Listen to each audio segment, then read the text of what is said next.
Darkwolf and the wild child of the Forsaken Empire. After the Battle of the Heart, peace reigned across Realm 1135, or as close to peace as it could get when you had warriors like Papichulo oiling his chest in public and Darkwolf writing moonlit haikus between battles.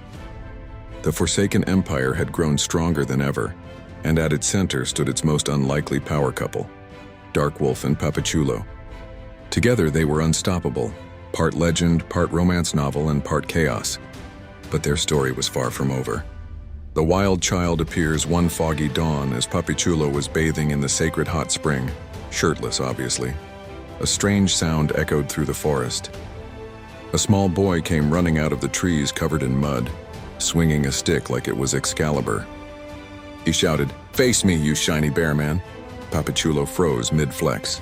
Did this child just call me a bear? Darkwolf arrived moments later, claws drawn. "Who are you, little one?" The boy puffed out his chest. "My name is Mirand. I've been living in the wild since I was a baby. I hunt squirrels, wrestle deer, and once bit a dragonfly because it looked at me funny." Darkwolf raised a brow, impressive. "But why are you here?" Mirand looked up with wide eyes. "I heard stories about the Forsaken warriors and about the Fist of Love. I want to learn to fight like you two."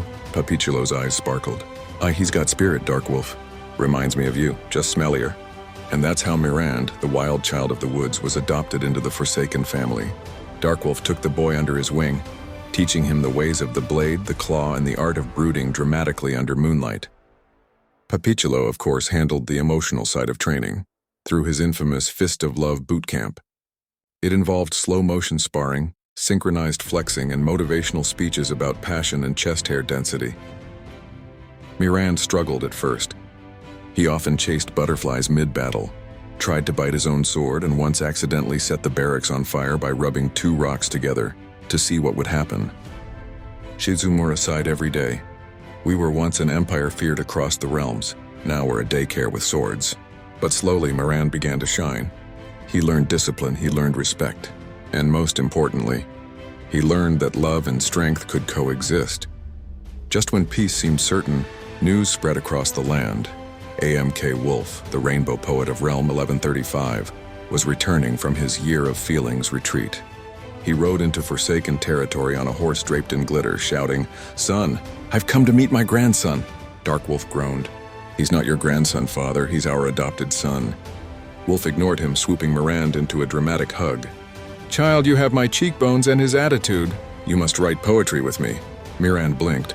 "Can I write about stabbing people with honor?" Wolf smiled. "Of course, every poem needs a little violence." For the first time in Forsaken history, the courtyard echoed not with the clash of steel, but with rhyming couplets about moonlight, blood, and destiny. Even Shizumura admitted, well, at least it rhymes. But the harmony didn't last long. One night, the skies burned red. RDK, Reckless Disorder, had returned. They were angry, loud, and armed with pitchforks and bad grammar. Their leader, Asma, shouted, "Forsaken stole our crops. Time for payback." Shizumura sounded the alarm. "To arms, defend the walls." Darkwolf leapt to the front lines, claws glowing red. Papichulo cracked his knuckles. Mirand, now older and fiercer, stood between them with a proud grin. The battle was pure chaos. FWS soldiers charged like wild boars, slipping in their own mud traps. Papichulo unleashed the double fist of love, knocking enemies out with explosive sparkles.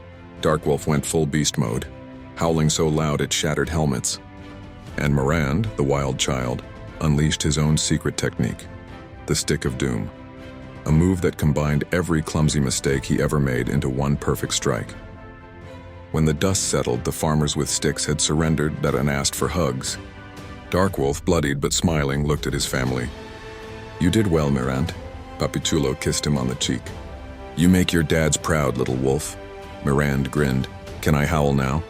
And together, the 3 of them howled under the moon, their voices echoing across Realm 1135, a song of love, madness, and perfect family dysfunction. Shizumura watched from the walls, shaking his head with a smirk. "The Forsaken Empire once conquered realms with fear," he muttered. "Now they conquer them with family therapy and sparkly punches." A.M.K. Wolf, wiping away a tear, added, "And poetry." And thus the legend of Darkwolf, Papichulo, and Mirand spread far and wide. The first family of the Forsaken Empire, proving once and for all that love, no matter how chaotic, could change the world, one glittery battle at a time.